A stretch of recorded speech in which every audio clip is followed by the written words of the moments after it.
Koottanad വാവന്നൂരിൽ Innova കാറും ബൈക്കും കൂട്ടിയിടിച്ച് സഹോദരങ്ങളായ രണ്ടുപേർക്ക് പരിക്ക്.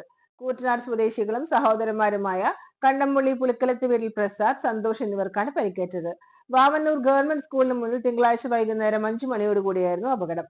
പെരിന്തൽമണ്ണ ഭാഗത്തു നിന്ന് വിവാഹ ചടങ്ങിൽ പങ്കെടുത്ത് പുത്തമ്പള്ളി ഭാഗത്തേക്ക് മടങ്ങിപ്പോയിരുന്ന ഇവർ സഞ്ചരിച്ച ഇന്നോവ കാറും കൂറ്റനാട് ഭാഗത്തു നിന്ന് വരികയായിരുന്ന ബൈക്കും തമ്മിലാണ് കൂട്ടിയിടിച്ചത്.